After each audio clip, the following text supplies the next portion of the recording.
ಸಚಿವ ನಾಗೇಂದ್ರ ರಾಜೀನಾಮೆ ಕೊಡ್ತಾರಾ ಅನ್ನೋದು ಬಹಳ ದೊಡ್ಡ ಸದ್ದು ಮಾಡ್ತಾ ಇದೆ. ಯಾಕಂದ್ರೆ ವಾಲ್ಮೀಕಿ ನಿಗಮ ಅವ್ಯವಹಾರ ಪ್ರಕರಣದಲ್ಲಿ ಸಚಿವ ನಾಗೇಂದ್ರ ತಲೆದಂಡಕ್ಕೆ ವಿಪಕ್ಷ ಬಿಜೆಪಿ ಆಗ್ರಹಿಸಿದ್ದು, ಸಿಎಂ ಸಿದ್ದರಾಮಯ್ಯ ನಿವಾಸಕ್ಕೆ ನಾಗೇಂದ್ರ ಆಗಮಿಸಿದ್ದಾರೆ. ಸಿಎಂ ಭೇಟಿಯ ಬಳಿಕ ನಾಗೇಂದ್ರ ರಾಜೀನಾಮೆ ಫಿಕ್ಸ್. ಈಗಾಗಲೇ ನಾಗೇಂದ್ರ ರಾಜೀನಾಮೆಯ ಸುಳಿವನ್ನ ಕೊಟ್ಟಿದ್ರು ಡಿಸಿಎಂ ಡಿಕೆ ಶಿವಕುಮಾರ್. ಈಗ ಸಿಎಂ ನಿವಾಸಕ್ಕೆ ಆಗಮಿಸಿದ್ದಾರೆ ಸಚಿವ ನಾಗೇಂದ್ರ. ಸಿಎಂ ಭೇಟಿ ಬಳಿಕ ಹಾಗಿದ್ರೆ ನಾಗೇಂದ್ರ ರಾಜೀನಾಮೆ ಫಿಕ್ಸ್. ಸರ್ಕಾರಕ್ಕೆ ಮುಜುಗರ ತಪ್ಪಿಸಲು, ಘನತೆಗೆ ಧಕ್ಕೆ ತರಬಾರದು ಅಂತ ಹೇಳಿ ನಾಗೇಂದ್ರ ಸ್ವಯಂ ಪ್ರೇರಿತರಾಗಿ ರಾಜೀನಾಮೆ ಕೊಡೋದಕ್ಕೆ ಮುಂದಾಗ್ತಾ ಇದ್ದಾರೆ ಎನ್ನುವಂತ ಹೇಳಿಕೆಯನ್ನ ಡಿಸಿಎಂ ಕೊಟ್ಟಿದ್ರು. ನಾನೇನು ಯಾವ ರಾಜೀನಾಮೆಗೂ ಸೂಚನೆ ಕೊಟ್ಟಿಲ್ಲ ಅಂತ ಸಿಎಂ ಸಿದ್ದರಾಮಯ್ಯ ನೋಡಿದ್ರು. ಇದರ ಬೆನ್ನಲ್ಲೇ ಈಗ ಸಿಎಂ ನಿವಾಸಕ್ಕೆ ನಾಗೇಂದ್ರ ಆಗಮಿಸಿದ್ದು ತೀವ್ರ ಕುತೂಹಲ ಮೂಡ್ತಾ ಇದೆ. ನಾಗೇಂದ್ರ ರಾಜೀನಾಮೆ ಕೊಡೋದು ಫಿಕ್ಸ್. ವಾಲ್ಮೀಕಿ ನಿಗಮದಲ್ಲಿ ನಡೆದಂತಹ ಅವ್ಯವಹಾರ ಬೆಳಕಿಗೆ ಬಂದದ್ದು ಅಧಿಕಾರಿ ಆತ್ಮಹತ್ಯೆ ಮಾಡಿಕೊಳ್ಳೋದರ ಮೂಲಕ. ವಾಲ್ಮೀಕಿ ನಿಗಮದಲ್ಲಿ 187 ಕೋಟಿ ಅಕ್ರಮ ಪ್ರಕರಣದಲ್ಲಿ ಹಾಗಿದ್ರೆ ಕಾಂಗ್ರೆಸ್ ಸರ್ಕಾರದ ಮೊದಲ ವಿಕೆಟ್ ಪತನ ಆಗೋದು ಖಚಿತ. ಯಾವುದೇ ಕ್ಷಣದಲ್ಲೂ ಸಚಿವ ನಾಗೇಂದ್ರ ರಾಜೀನಾಮೆ ಕೊಡುವಂತಹ ಚಾನ್ಸಸ್ ಇದೆ. ಈಗಾಗಲೇ ಸಿಎಂ ನಿವಾಸಕ್ಕೆ ಬಂದಿದ್ದಾರೆ ನಾಗೇಂದ್ರ. ನಾಗೇಂದ್ರ ರಾಜೀನಾಮೆಯ ಖಚಿತತೆಯನ್ನ ಡಿಕೆಶಿ ಕೊಟ್ಟರು. ನಾಗೇಂದ್ರ ರಾಜೀನಾಮೆಗೆ ಬಿಜೆಪಿ ಪಟ್ಟು ಹಿಡಿದಿತ್ತು. ಮುಜುಗರ ತಪ್ಪಿಸಿಕೊಳ್ಳೋದಕ್ಕೆ ಹಾಗಿದ್ರೆ ಸಚಿವ ನಾಗೇಂದ್ರ ರಾಜೀನಾಮೆ ಕೊಡೋದು ಫಿಕ್ಸ್ ಆಗ್ತಾ ಇದೆಯಾ? 187 ಕೋಟಿಯ ಅಕ್ರಮ ಪ್ರಕರಣ. ಸಚಿವ ನಾಗೇಂದ್ರ ಮೇಲೆ ಆರೋಪ ಕೇಳಿ ಬಂದಿದೆ. ಆತ್ಮಹತ್ಯೆಗೆ ಶರಣಾದಂತಹ ಅಧಿಕಾರಿಯ ಡೆತ್ ನೋಟ್ನಲ್ಲಿ ಉಲ್ಲೇಖ ಆಗಿದೆ. ಜೊತೆಗೆ ಈ ಪ್ರಕರಣದ ಆರೋಪಿ ಅಧಿಕಾರಿಗಳ ಹೇಳಿಕೆಯಲ್ಲಿ ಉಲ್ಲೇಖ ಆಗಿದೆ. ಅದು ಸಾಲದು ಅಂತ ನಾಗೇಂದ್ರ ಆಪ್ತರು ಈಗಾಗಲೇ ಬಂಧನಕ್ಕೊಳಗಾಗಿದ್ದಾರೆ. ಅವರು ಕೂಡ ನಾಗೇಂದ್ರ ಹೆಸರನ್ನ ಹೇಳಿದ್ದಾರೆ ಎನ್ನಲಾಗ್ತಾ ಇದೆ. ಸಿಬಿಐ ಎಂಟ್ರಿ ಆಗಿದೆ. ಹೀಗೆ ಒತ್ತಡದ ಮೇಲೆ ಒತ್ತಡ ಇದ್ದು ನಾಗೇಂದ್ರ ರಾಜೀನಾಮೆ ಕೊಡ್ತಾರಾ? ಸಿಎಂ ಭೇಟಿಗೆ ನಾಗೇಂದ್ರ ಬಂದಿದ್ದು, ಸಿಎಂ ನಿವಾಸಕ್ಕೆ ಬಂದಿದ್ದಾರೆ ನಾಗೇಂದ್ರ. ಹಾಗಿದ್ರೆ ಸಿಎಂ ಭೇಟಿಯ ಬಳಿಕ ಸಚಿವ ನಾಗೇಂದ್ರ ರಾಜೀನಾಮೆ ಕೊಡೋದು ಫಿಕ್ಸ್ ಆಗ್ತಾ ಇದೆಯಾ? ವಾಲ್ಮೀಕಿ ನಿಗಮ ಹಗರಣದಲ್ಲಿ ನಾಗೇಂದ್ರ ತಲೆದಂಡವಾಗ್ತಾ ಇದೆಯಾ? ರಾಜೀನಾಮೆ ನೀಡೋದಕ್ಕಂತಲೇ ಸಿಎಂ ಭೇಟಿಗೆ ಬಂದ್ರ ಹಾಗಿದ್ರೆ ನಾಗೇಂದ್ರ? ತೀವ್ರ ಕುತೂಹಲ ಮೂಡುತ್ತಾ ಇದೆ. ಈ ಬೆಳವಣಿಗೆ ಕುರಿತು ಇನ್ನಷ್ಟು ಡೀಟೇಲ್ಸ್ ಪಡೆಯೋಣ. ನಮ್ಮ ರಿಪೋರ್ಟರ್ ಶರತ್ ಈಗ ಸಂಪರ್ಕದಲ್ಲಿದ್ದಾರೆ. ಶರತ್, ಯಾವುದೇ ಕ್ಷಣದಲ್ಲೂ ಸಚಿವ ನಾಗೇಂದ್ರ ರಾಜೀನಾಮೆ ಕೊಡ್ತಾರಾ? ಅಂತದೊಂದು ಬೆಳವಣಿಗೆ ಕಂಡು ಬರ್ತಾ ಇದೆಯಾ? ಸಿಎಂ ನಿವಾಸಕ್ಕೆ ನಾಗೇಂದ್ರ ಬಂದಿದ್ದಾರೆ ಅಂತಂದ್ರೆ ಭೇಟಿಯ ಬಳಿಕ ರಾಜೀನಾಮೆ ಕೊಡುವಂತಹ ಸುಳಿವೇನಾದ್ರೂ ಸಿಗ್ತಾ ಇದೆಯಾ? ಏನಾಗ್ತಾ ಇದೆ ಬೆಳವಣಿಗೆ? ಪ್ರತಿಮಾ, ಕ್ಲೈಮ್ಯಾಕ್ಸ್ ಹಂತಕ್ಕೆ ಬಂದಿದೆ ಅಂತ ಅನ್ಸುತ್ತೆ. ಕಳೆದ ಒಂದು ವಾರದಿಂದನೂ ಕೂಡ ಹಗ್ಗ ಜಗ್ಗಾಟ ನಡೀತಾ ಇತ್ತು. ರಾಜೀನಾಮೆ ಕೊಡ್ತಾರಾ ಕೊಡೋದಿಲ್ವಾ ಅಂತ SIT ಏನು ಸರ್ಕಾರ ವಹಿಸಿತ್ತು. ಆ ರಿಪೋರ್ಟ್ ಬಂದ ಮೇಲೆ ಕ್ರಮ ಅಂತ ಹೇಳ್ತಾ ಇತ್ತು. ಯಾವಾಗ CBI ಎಂಟ್ರಿ ಆಯಿತು ಈ ಪ್ರಕರಣದಲ್ಲಿ, ಆವಾಗ ಚಿತ್ರಣ ಬದಲಾಗ್ತಾ ಹೋಯಿತು. ಸೊ ರಾಜೀನಾಮೆ ಕೊಡಲೇಬೇಕಾದಂಥ ಅನಿವಾರ್ಯತೆಗೆ ಬಂತು. ಈಗಷ್ಟೇ ಬೆಳಗ್ಗೆಯೂ ಕೂಡ ಮುಖ್ಯಮಂತ್ರಿಗಳು ಮಾತಾಡಿದರು, ಉಪಮುಖ್ಯಮಂತ್ರಿಗಳು ಕೂಡ ಮಾತಾಡಿದರು. ನಿನ್ನೆ ಸಂಜೆ ಸುದೀರ್ಘವಾಗಿ 2 ಗಂಟೆಗಳ ಕಾಲ ಕಾವೇರಿ ನಿವಾಸದಲ್ಲಿ ಚರ್ಚೆ ಆಯಿತು. CBI ಎಂಟ್ರಿ ಆಗಿರೋದ್ರಿಂದ ರಾಜೀನಾಮೆ ಕೊಡಬೇಕಾಗ್ಬೋದು, ಮಾನಸಿಕವಾಗಿ ಸಿದ್ಧರಾಗಿ ಅಂತ ಸ್ವತಃ ಮುಖ್ಯಮಂತ್ರಿಗಳು ನಾಗೇಂದ್ರ ಅವರಿಗೆ ತಾಕೀತನ್ನು ಮಾಡಿದರು. ಅದರಂತೆ ಇವತ್ತು ಈಗಷ್ಟೇ ಕೆಲವೇ ಕ್ಷಣಗಳ ಹಿಂದಷ್ಟೇ CM ಅಧಿಕೃತ ಕಾವೇರಿ ನಿವಾಸ ಏನಿದೆ, ಕಾವೇರಿ ನಿವಾಸಕ್ಕೆ ತಮ್ಮ ಕೆಲವೇ ಹಿಂಬಾಲಕರೊಂದಿಗೆ ಸಚಿವ ನಾಗೇಂದ್ರ ಅವರು ಬಂದಿದ್ದಾರೆ. ಭಾಳಷ್ಟು ಕುತೂಹಲ ಕಾರಣವಾಗಿದೆ. ಈಗ ಕೆಲವೇ ಗಂಟೆಗಳ ಹಿಂದೆ ಅಷ್ಟೇ ಸಚಿವ DCM DK ಶಿವಕುಮಾರ್ ಒಂದು ಮಾತನ್ನು ಹೇಳಿದರು. ಸಚಿವ ನಾಗೇಂದ್ರ ಅವರೇ ರಾಜೀನಾಮೆ ಕೊಡಲಿಕ್ಕೆ ಮುಂದಾಗ್ತಾ ಇದ್ದಾರೆ ಅನ್ನೋ ಮಾತನ್ನು ಸ್ವತಃ DCM DK ಶಿವಕುಮಾರ್ ಹೇಳಿದರು. ಅದರ ಬೆನ್ನಲ್ಲೇ ಈಗಷ್ಟೇ ಕಾವೇರಿ ನಿವಾಸಕ್ಕೆ ಮುಖ್ಯಮಂತ್ರಿಗಳ ಭೇಟಿಗೆ ಸಚಿವ ನಾಗೇಂದ್ರ ಅವರು ಬಂದಿದ್ದಾರೆ. ಈಗ ಈ ಪ್ರಕರಣಕ್ಕೆ ಸಂಬಂಧಪಟ್ಟ ಹಾಗೆ ಸರ್ಕಾರಕ್ಕೆ ಮುಂದಾಗುವಂಥ ಮುಜುಗರ ತಪ್ಪಿಸೋಕೆ ಅಂತಲೇ ಮುಂದೆ ಮುಜುಗರ ಆಗಬಾರ್ದು. ಯಾಕೆಂದರೆ CBI ಎಂಟ್ರಿ ಆಗಿದೆ. CBI ಎಂಟ್ರಿ ಆದ ಮೇಲೆ ಮತ್ತೆ ನಾವು ಅವಾಗ ರಾಜೀನಾಮೆ ಕೊಡಿ ಅಂತ ಹೇಳಿದ್ರೆ ಸರ್ಕಾರಕ್ಕೆ ಭಾರಿ ಮುಜುಗರ ಆಗುತ್ತೆ. ಆ ಹಿನ್ನೆಲೆಯಲ್ಲಿ ರಾಜ್ಯ ಸರ್ಕಾರಕ್ಕೆ ಯಾವುದೇ ರೀತಿಯಾದಂಥ ಮುಜುಗರ ಆಗಬಾರ್ದು ಅನ್ನೋ ಕಾರಣಕ್ಕೆ ಈಗೇನಾದರೂ ರಾಜೀನಾಮೆ ಕೊಡ್ತಾರಾ, ಇನ್ನೇನು ಕೆಲವೇ ಕ್ಷಣಗಳಲ್ಲಿ ಒಂದು ಸ್ಪಷ್ಟ ಚಿತ್ರಣ ಬರುತ್ತೆ. ನಾನು ಆಗಲೇ ಹೇಳ್ತಾ ಇದ್ದೆ, ಕ್ಲೈಮ್ಯಾಕ್ಸ್ ಹಂತಕ್ಕೆ ಬಂದಿದೆ. ಈಗ ಮುಖ್ಯಮಂತ್ರಿಗಳ ಭೇಟಿ ಸಾಕಷ್ಟು ಕುತೂಹಲ ಮೂಡಿಸಿದೆ. ನಿನ್ನೆ ದೆಹಲಿಗೂ ಕೂಡ ನಾಗೇಂದ್ರ ಅವರು ಹೋಗಿದ್ದರು. ಹೈಕಮಾಂಡ್ ನಾಯಕರನ್ನು ಕೂಡ ಭೇಟಿ ಮಾಡಿ ಬಂದಿದ್ದರು. ಭೇಟಿ ಮಾಡಿ ಬಂದ ನಂತರ ಮುಖ್ಯಮಂತ್ರಿ ಮತ್ತು DCM DK ಶಿವಕುಮಾರ್, ಗೃಹ ಸಚಿವ ಪರಮೇಶ್ವರ್ ಇದ್ದಂಥ ಸಭೆಯಲ್ಲಿ ಭಾಗಿಯಾಗ್ತಾರೆ. ಸಾಕಷ್ಟು ಸುದೀರ್ಘವಾಗಿ 2 ಗಂಟೆಗಳ ಕಾಲ ನಿನ್ನೆ ಚರ್ಚೆ ನಡೆಸುತ್ತೆ. ಅವಾಗೂ ಕೂಡ CM ಒಂದು ಮಾತನ್ನು ಹೇಳಿದರು, ಮಾನಸಿಕವಾಗಿ ಸಿದ್ಧರಾಗಿ, ಯಾಕೆಂದರೆ ನಾವು SIT ರಿಪೋರ್ಟ್ ಬಂದ ಮೇಲೆ ಕ್ರಮ ಕೈಗೊಳ್ಳೋಣ ಅಂತಿದ್ವಿ. ಆದರೆ ಇದೀಗ ಈ ಪ್ರಕರಣದಲ್ಲಿ CBI ಎಂಟ್ರಿ ಆಗಿದೆ. ಸೊ CBI ಎಂಟ್ರಿ ಆದ ಮೇಲೆ ನಾವು ಅವರು ರಾಜೀನಾಮೆ ಕೊಡಿ ಅಥವಾ ಆಮೇಲೆ ಅವರು ಬೇರೆ ರೀತಿ ಸ್ವರೂಪ ಪಡ್ಕೊಳ್ಬೋದು. ಆವಾಗ ಕೊಟ್ಟರೆ ಸರ್ಕಾರಕ್ಕೂ ಮುಜುಗರ, ನಿಮಗೂ ಮುಜುಗರ ಆಗುತ್ತೆ. ಶರತ್ ಮತ್ತೆ ಸಂಪರ್ಕಿಸ್ತೀನಿ. ಸಚಿವ ಸ್ಥಾನಕ್ಕೆ ನಾಗೇಂದ್ರ ರಾಜೀನಾಮೆ ಕೊಡ್ತಾರಾ? ಹಾಗಾಗಿಯೇ CM ನಿವಾಸಕ್ಕೆ ಬಂದಿದ್ದಾರಾ? ಕಾಂಗ್ರೆಸ್ ಸರ್ಕಾರದ ಮೊದಲ ವಿಕೆಟ್ ಪತನ ಆಗೋದು ಖಚಿತ ಆಗ್ತಾ ಇದೆಯಾ? ವಾಲ್ಮೀಕಿ ನಿಗಮದ ಅವ್ಯವಹಾರ ಪ್ರಕರಣದಲ್ಲೇನು ಹೆಸರು ಕೇಳಿ ಬಂತು? ಸಚಿವ ನಾಗೇಂದ್ರ ಅವರದ್ದು, ಅವರ ರಾಜೀನಾಮೆಗೆ ಬಿಜೆಪಿ ಒತ್ತಡ ಹಾಕ್ತಾ ಇತ್ತು, ಒತ್ತಾಯ ಮಾಡ್ತಾ ಇತ್ತು, ಪ್ರತಿಭಟನೆಯ ಕಾವು ಜೋರಾಗಿತ್ತು. ಜೊತೆಗೆ CBI ಕೂಡ ಎಂಟ್ರಿ ಆಗಿದೆ. ಹಾಗೆ ಸಚಿವ ನಾಗೇಂದ್ರ ಆಪ್ತರ ಬಂಧನ ಕೂಡ ಆಗಿರುವಂತದ್ದು. ಜೊತೆಗೆ ವಿಚಾರಣೆ ಎದುರಿಸ್ತಾ ಇರುವಂತಹ ಅಧಿಕಾರಿಗಳ ಬಾಯಲ್ಲೂ ಸಚಿವರ ಹೆಸರು ಕೇಳಿ ಬಂದಿದೆ ಎನ್ನುವಂತಹ ಮಾಹಿತಿ. ಹೀಗೆ ಎಲ್ಲ ಕಡೆಗಳಿಂದಲೂ ಕೂಡ ಒತ್ತಡ ಇದೆ.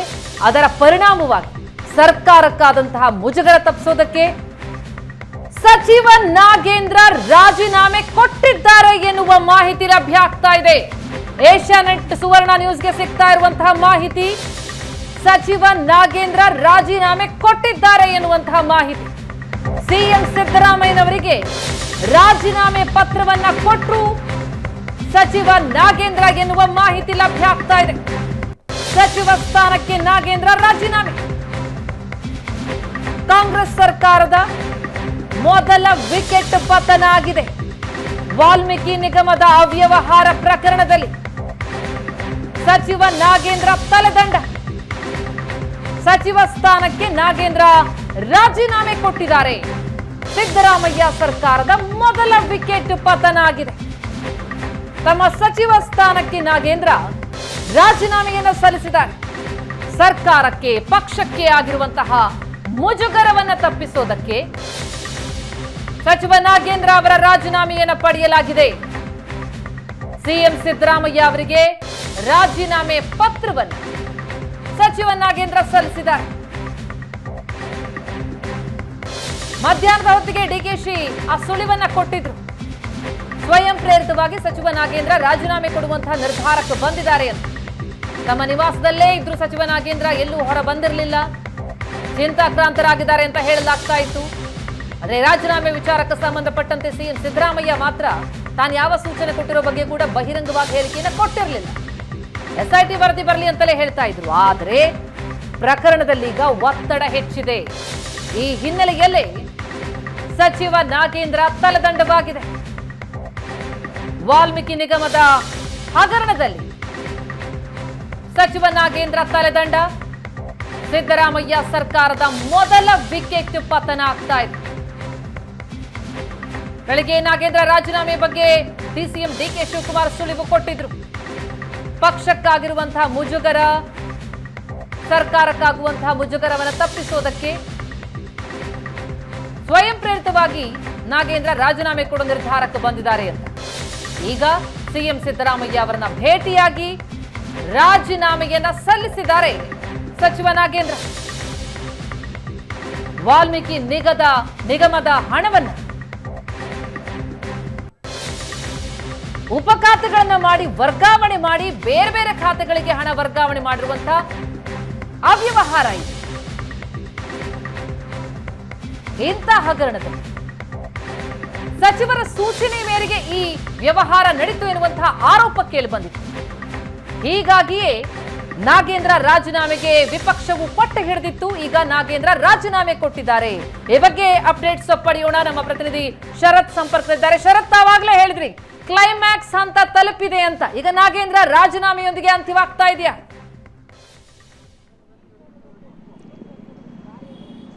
ಸಿದ್ದರಾಮಯ್ಯ ಸರ್ಕಾರದ ಮೊದಲ ವಿಕೆಟ್ ಪತನ ಅಂತಲೇ ಹೇಳ್ಬೋದು. ಈ ಪ್ರಕರಣಕ್ಕೆ ಸಂಬಂಧಪಟ್ಟ ಹಾಗೆ ಸಾಕಷ್ಟು ಬಿಜೆಪಿ ಕೂಡ ಹೋರಾಟ ನಡೆಸ್ತಾ ಇತ್ತು, CBIಗೆ ಕೊಡಬೇಕು ಅಂತ ಆಗ್ರಹ ಮಾಡ್ತಾ ಇತ್ತು. ಇವತ್ತು ಸಹ ರಾಜ್ಯಪಾಲರನ್ನ ಭೇಟಿ ಮಾಡಿ ಮನವಿಯನ್ನು ಕೂಡ ಮಾಡಿತ್ತು. ಸೊ ಈ ಪ್ರಕರಣ ನಾನು ಆಗಲೇ ಹೇಳ್ತಾ ಇದ್ದೆ, CBIಗೆ ಯಾವಾಗ ಎಂಟ್ರಿ ಆಯಿತು, ಸೊ ಆವಾಗಲೇ ಒಂದು ಎಲ್ಲರಿಗೂ ಕೂಡ ಒಂದು ಸ್ಪಷ್ಟತೆ ಗೊತ್ತಾಗ್ತಾ ಹೋಯಿತು, ಸಚಿವ ನಾಗೇಂದ್ರ ಅವರು ರಾಜೀನಾಮೆಯನ್ನು ಕೊಡ್ತಾರೆ ಅಂತ. ನಿನ್ನೆ ಕೂಡ ಇದ್ರ ಬಗ್ಗೆನೇ ಒಂದು ವೇಳೆ ಕೊಡದೇ ಇದ್ರೆ ಏನಾಯಿತು, ಈ ಪ್ರಕರಣ ಹೊರಗಡೆ ಬಂದಾಗಿಂದನೂ ಕೂಡ ನಾಗೇಂದ್ರ ಅವರು ಒಂದು ವಾದ ಆಗಿತ್ತು, ನಾನು ಈ ಪ್ರಕರಣದಲ್ಲಿ ಇಲ್ಲ, ನನ್ನನ್ನು ಎಳಿಬೇಡಿ, ತಪ್ಪಿತಸ್ಥರಿದೆ ಅದನ್ನು ಕೈಗೊಳ್ಳೋಕ್ಕೆ ಎಲ್ಲ ರೀತಿಯಾದಂಥ ಕ್ರಮ ಕೈಗೊಳ್ತೀನಿ ಅಂತ ಅವರು ಮೊದಲಿಂದನೂ ಹೇಳ್ತಾ ಬರ್ತಾಯಿದ್ರು. ಅದೇ ಮಾತನ್ನೇ ಕೂಡ CM ಮುಂದೆ, DCM ಮುಂದೆ, ಸಚಿವರ ಮುಂದೆ ಕೂಡ ನಾಗೇಂದ್ರ ಅವರು ತಮ್ಮ ವಾದವನ್ನು ಮಂಡಿಸ್ತಾನೆ ಹೋದರು. ಆದರೆ ಈ ಸರ್ಕಾರ SITಗೆ ರಚನೆಯನ್ನು ಮಾಡ್ತು, ಅವ್ರ ಮಾತನ್ನು ಕೇಳಿ. ಆದರೆ ಯಾವಾಗ ಈ ಪ್ರಕರಣ CBIಗೆ ಎಂಟ್ರಿ ಆಯಿತು, ಆವಾಗ ರಾಜ್ಯ ಸರ್ಕಾರವು ಕೂಡ ಏನೂ ಮಾಡದೇ ಇರೋವಂಥ ಸ್ಥಿತಿಗೆ ಬಂತು. ನಿಗಮದ ಹಣ 10 ಕೋಟಿಗೂ ಹೆಚ್ಚು ಅಕ್ರಮವಾಗಿ ವರ್ಗಾವಣೆ ಆಗಿದೆ ಅಂತಂದರೆ ಅದು CBI ಎಂಟ್ರಿ ಆಗಬೇಕಾಗತ್ತೆ. ಅದೇ ರೀತಿ ಇಲ್ಲೂ ಕೂಡ ಯೂನಿಯನ್ ಬ್ಯಾಂಕ್ ಕೂಡ ಪತ್ರವನ್ನು ಬರೆದಿತ್ತು CBIಗೆ, ರಿಸರ್ವ್ ಬ್ಯಾಂಕ್ ಆಫ್ ಇಂಡಿಯಾಗೆ ಪತ್ರ ಬರೆದಿತ್ತು. ಆ ಹಿನ್ನೆಲೆಯಲ್ಲೇ ಇವತ್ತು 50 ಕೋಟಿ 88 ಕೋಟಿ ಅಕ್ರಮವಾಗಿ ಹಣ ವರ್ಗಾವಣೆ ಆಗಿದೆ. ಸೊ ಇಲ್ಲಿ 10 ಕೋಟಿಗಿಂತ ಹೆಚ್ಚು ವರ್ಗಾವಣೆ ಆದ್ರೇ CBI ಎಂಟ್ರಿ ಆಗುತ್ತೆ. ಸೊ ಇಲ್ಲೂ ಕೂಡ ಆ ರೀತಿ ಹೆಚ್ಚು ಅಮೌಂಟ್ ವರ್ಗಾವಣೆ ಆದ ಹಿನ್ನೆಲೆಯಲ್ಲಿ CBI ಎಂಟ್ರಿ ಆಗಿರುವಂಥದ್ದು. CBI ಎಂಟ್ರಿ ಆಗ್ತಿದ್ದ ಹಾಗೆ ರಾಜ್ಯ ಸರ್ಕಾರವು ಕೂಡ ತನ್ನ ನಿಧಾನವಾಗಿ ಹಿರಿಯರ ಸಭೆಯನ್ನು ನಡೆಸ್ತು, ಅಂದರೆ ಒಂದು ಹೆಜ್ಜೆ ಹಿಂದೆ ಬಂತು. SIT ರಿಪೋರ್ಟ್ ಬರೋದಕ್ಕಿಂತ ಮುಂಚೆನೇ ಕ್ರಮ ಕೈಗೊಂಡ್ರೆ ಹೇಗೆ ಅನ್ನೋದನ್ನು ಹಿರಿಯ ಸಚಿವರ ಮೊದಲು ಸಭೆಯನ್ನು ಕರೀತಾರೆ ಮುಖ್ಯಮಂತ್ರಿಗಳು. ಎಲ್ಲ ಒಂದು 10ಕ್ಕೂ ಹೆಚ್ಚು ಜನ ಹಿರಿಯ ಸಚಿವರನ್ನು ತಮ್ಮ ಮನೆಗೆ ಕರೆಸ್ಕೊಂಡು ಒಂದಿಷ್ಟು ಅಭಿಪ್ರಾಯವನ್ನು ಪಡೆದುಕೊಳ್ತಾರೆ. ಈ ಸಮಯದಲ್ಲಿ ಈಗಷ್ಟೇ ಸರ್ಕಾರ ರಚನೆ ಆಗಿದೆ, ಮಂತ್ರಿಮಂಡಲ ರಚನೆ ಮಾಡಿದ್ದೀವಿ. ಇಂಥ ಸಮಯದಲ್ಲಿ ಇಂಥದ್ದೊಂದು ಸಂದಿಗ್ಧ ಪರಿಸ್ಥಿತಿ ಇದೆ. ಈ ಸಮಯದಲ್ಲಿ ನಾವೇನು ಮಾಡಬೇಕು ಅನ್ನೋದನ್ನು ಹಿರಿಯ ಸಚಿವರೊಂದಿಗೆ ಮುಖ್ಯಮಂತ್ರಿಗಳು ಮೊದಲು ಚರ್ಚೆಯನ್ನು ಮಾಡ್ತಾರೆ. ಹಿರಿಯ ಸಚಿವರೆಲ್ಲರೂ ಕೂಡ ಒಂದು ಅಭಿಪ್ರಾಯವನ್ನು ಕೊಡ್ತಾರೆ. ನೀವು ಮೊದಲಿಗೆ ನೀವು ಅಂದರೆ CM ಮತ್ತು DCM, ಒಂದು ನಿಮಿಷ ನಮ್ಮ ಕ್ಯಾಮ್ರಾಮನ್ ಮೂವ್ ಮಾಡಿ ತೋರಿಸ್ತಾರೆ. ಈಗಷ್ಟೇ ಹೊರಗಡೆ ಬರ್ತಾ ಇದೆ ಒಂದು ಕಾರು, ಅದರಲ್ಲಿ ನಾಗೇಂದ್ರ ಇದ್ದಾರೆ ಅಂತ ಹೇಳಲಾಗ್ತಾ ಇದೆ. ಹಿಂದಿನ ಕಾರಲ್ಲಿ ಬರ್ತಾ ಇದ್ದಾರೆ ಪ್ರತಿಮಾ. CM ಭೇಟಿ ಮಾಡಿ ಬರ್ತಾ ಇರುವಂತದ್ದು.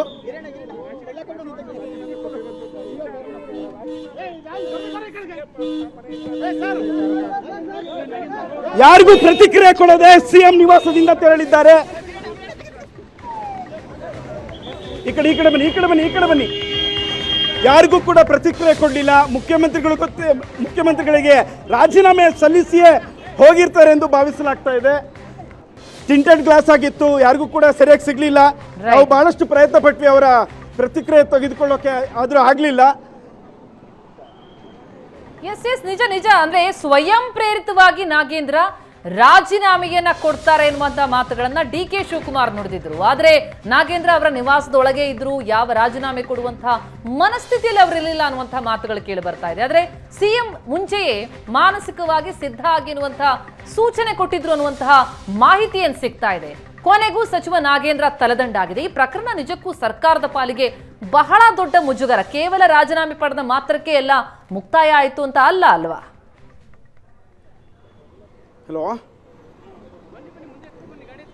ಹಲೋ ಎಸ್ ಶರತ್, ಮತ್ತೆ ಸಂಪರ್ಕಿಸುವಂತಹ ಪ್ರಯತ್ನ ಮಾಡ್ತೀನಿ, ತಮ್ಮಿಂದ ಮಾಹಿತಿಯನ್ನು ಪಡ್ತೀನಿ. ನಮ್ಮ ರಿಪೋರ್ಟರ್ ಶರತ್ ಅಲ್ಲಿ ವಿವರಿಸ್ತಾ ಇದ್ರು. CM ನಿವಾಸಕ್ಕೆ ಬರ್ತಾರೆ ಸಚಿವ ನಾಗೇಂದ್ರ, ಬಂದು CM ಸಿದ್ದರಾಮಯ್ಯರನ್ನ ಭೇಟಿಯಾಗಿ ಈಗಾಗಲೇ ರಾಜೀನಾಮೆಯನ್ನ ಸಲ್ಲಿಸಿ ಅಲ್ಲಿಂದ ತೆರಳಿದ್ದಾರೆ. ಯಾವುದೇ ಪ್ರತಿಕ್ರಿಯೆಯನ್ನು ಮಾಧ್ಯಮಕ್ಕೆ ನೀಡದೆ ಅಲ್ಲಿಂದ ತೆರಳಿದ್ದಾರೆ.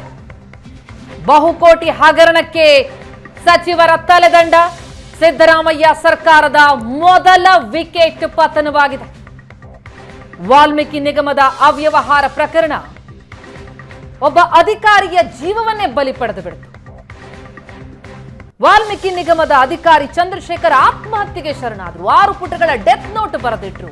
ಆ ಡೆತ್ ನೋಟ್ ನಲ್ಲಿ ಅವರು ಉಲ್ಲೇಖಿಸ್ತಾರೆ ಈ ಅವ್ಯವಹಾರಕ್ಕೆ ಯಾರ್ಯಾರ ಕಾರಣ, ತನ್ನ ಸಾವಿಗೆ ಯಾರ್ಯಾರ ಕಾರಣ ಅನ್ನೋದನ್ನ, ಸಚಿವರ ಸೂಚನೆಯಂತೆ ಎಲ್ಲವೂ ನಡೀತು ಅನ್ನೋದನ್ನ ಅವರು ಉಲ್ಲೇಖಿಸಿದ್ರು. ಹೀಗಾಗಿ ನಾಗೇಂದ್ರ ಮೇಲೆ ಒತ್ತಡ ಇತ್ತು. ಈಗ ಸಚಿವ ನಾಗೇಂದ್ರ CM ಸಿದ್ದರಾಮಯ್ಯ ಅವರ ನಿವಾಸಕ್ಕೆ ಬಂದು ರಾಜೀನಾಮೆ ಪತ್ರ ನೀಡಿ ಅಲ್ಲಿಂದ ವಾಪಸ್ಸಾಗಿದ್ದಾರೆ. ಆದರೆ ಮಾಧ್ಯಮಕ್ಕೆ ಯಾವುದೇ ಪ್ರತಿಕ್ರಿಯೆಯನ್ನ ನೀಡೋದಕ್ಕೆ ಮುಂದಾಗಲಿಲ್ಲ. ರಾಜೀನಾಮೆ ಕೊಟ್ಟು ಸಿಎಂ ಮನೆಯಿಂದ ನಾಗೇಂದ್ರ ನಿರ್ಗಮನ. ಪ್ರತಿಕ್ರಿಯೆ ನೀಡದೆ ತೆರಳಿದ್ದಾರೆ ಸಚಿವ ನಾಗೇಂದ್ರ. ರಾಜೀನಾಮೆಯನ್ನು ಸಲ್ಲಿಸಿದ್ದಾರೆ ತಮ್ಮ ಮಂತ್ರಿಗಿರಿಗೆ. ಸಿದ್ದರಾಮಯ್ಯ ಸರ್ಕಾರದ ಮೊದಲ ವಿಕೆಟ್ ಈ ಮೂಲಕ ಪತನವಾದಂತಾಗಿದೆ. ಮಾಧ್ಯಮಗಳಿಗೆ ಯಾವುದೇ ಪ್ರತಿಕ್ರಿಯೆ ಕೊಡಲಿಲ್ಲ ಸಚಿವ ನಾಗೇಂದ್ರ. ಒತ್ತಡ ಬಹಳ ಇತ್ತು. ಒಂದು ಕಡೆ ವಿಪಕ್ಷಗಳು ಆಗ್ರಹಿಸ್ತಾ ಇದೆ, ಮತ್ತೊಂದೆಡೆ ಈಗಾಗಲೇ ಪ್ರಕರಣದಲ್ಲಿ ಕಾನೂನಾತ್ಮಕವಾಗಿ ನೋಡಿದ್ರೂ ಕೂಡ ರಾಜೀನಾಮೆ ಪಡಿಬೇಕಾದಂತಹ ಅನಿವಾರ್ಯತೆ ಸರ್ಕಾರಕ್ಕಿತ್ತು. ಎಸ್ಐಟಿ ವರದಿ ಬಂದ ಮೇಲೆ ಕ್ರಮ ಅಂತಿದ್ರು ಸಿಎಂ. ಆದ್ರೆ ಅಷ್ಟರಲ್ಲಾಗ್ಲೇ ಸಿಬಿಐ ಎಂಟ್ರಿ ಆಗಿರೋದ್ರಿಂದಾಗಿ ಒತ್ತಡ ಜಾಸ್ತಿ ಆಯ್ತು. ಮುಜುಗರಕ್ಕೊಳಗಾಗತ್ತೆ ಸರ್ಕಾರ ಇನ್ನಷ್ಟು ಎನ್ನುವಂತ ಹಿನ್ನೆಲೆಯಲ್ಲಿ ಸಚಿವರ ತಲೆದಂಡ. ಎಸ್, ನಮ್ಮ ರಿಪೋರ್ಟರ್ ಶರತ್ ಮತ್ತೆ ಸಂಪರ್ಕಕ್ಕೆ ಸಿಕ್ಕಿದ್ದಾರೆ. ಶರತ್, ತಾವಾಗ್ಲೇ ವಿವರಿಸ್ತಾ ಇದ್ರಿ, ನಾಗೇಂದ್ರ ಬಂದ್ರು, ಸಿಎಂ ಭೇಟಿಯಾದ್ರು, ರಾಜೀನಾಮೆ ಕೊಟ್ರು, ಅಲ್ಲಿಂದ ತೆರಳಿದ್ದಾರೆ, ಯಾವುದೇ ಪ್ರತಿಕ್ರಿಯೆನ ನೀಡಿಲ್ಲ. ಅಫ್ಕೋರ್ಸ್ ಮುಜುಗರದ ಸನ್ನಿವೇಶ ನಾಗೇಂದ್ರ ಪಾಲಿಗೆ. ಸಿದ್ದರಾಮಯ್ಯ ಸರ್ಕಾರದ ಮೊದಲ ವಿಕೆಟ್ ಪತನ ಆಗಿದೆ. ಪಕ್ಷಕ್ಕೆ, ಸರ್ಕಾರಕ್ಕೆ ಬಹಳ ದೊಡ್ಡ ಮುಜುಗರವನ್ನು ತಂದೊಡ್ಡಿರುವಂತಹ ಈ ಪ್ರಕರಣ ಕೇವಲ ಈಗ ಸಚಿವರ ರಾಜೀನಾಮೆ ಪಡೆದ್ಬಿಟ್ರೆ ಮುಕ್ತಾಯ ಆಯ್ತು ಅಂತ ಅಲ್ವಾ? ಖಂಡಿತ ಅಲ್ಲ. ಸದ್ಯಕ್ಕೆ ಒಂದು ಸಣ್ಣ ಮುಜುಗರವನ್ನ ರಾಜ್ಯ ಸರ್ಕಾರ ತಪ್ಪಿಸ್ಕೊಂಡಿದೆ ಅಂತಾನೆ ಹೇಳ್ಬೋದು. ಇದು ಸ್ವಯಂ ಪ್ರೇರಿತವಾಗಿ ರಾಜೀನಾಮೆ ಅಂತ ಅವ್ರು ಹೇಳ್ತಾ ಇರಬಹುದು, ಅದೇ ಸ್ವಯಂ ಪ್ರೇರಿತವಾಗಿ ಆಗಲ್ಲ. ಯಾಕೆಂದ್ರೆ ಇದು ಈ ಪ್ರಕರಣಕ್ಕೆ ಸಿಬಿಐ ಯಾವಾಗ ಎಂಟ್ರಿ ಆಯ್ತು ಆ ಹಿನ್ನೆಲೆಯಲ್ಲೇ ಇದು ಮುಂದಾಗುವಂತ ದೊಡ್ಡ ಮುಜುಗರವನ್ನ ತಪ್ಪಿಸ್ಕೊಳ್ಳಕ್ಕೆ ರಾಜೀನಾಮೆ ಕೊಡಿ ಎಂಬ ಒಂದು ಸಲಹೆ ಬಂದಿದ್ದರಿಂದ ಹಿರಿಯ ಸಚಿವರು, ನಾನು ಆಗ್ಲೇ ಹೇಳ್ತಾ ಇದ್ದೆ, ಈ ಪ್ರಕರಣದಲ್ಲಿ ಮುಂದೆ ರಾಜೀನಾಮೆ ಪಡ್ಕೊಳ್ಬಹುದು ಅಂತ ಗೊತ್ತಾದ ಹಿನ್ನೆಲೆಯಲ್ಲಿ ತುರ್ತಾಗಿ ಸಿಎಂ ಎಲ್ಲ ಹಿರಿಯ ಸಚಿವರು 10ಕ್ಕೂ ಹೆಚ್ಚು ಹಿರಿಯ ಸಚಿವರನ್ನ ತಮ್ಮ ಮನೆಗೆ ಕರೆಸಿಕೊಂಡು ಈ ಸಂಪರ್ಕಿಸ್ತೀನಿ.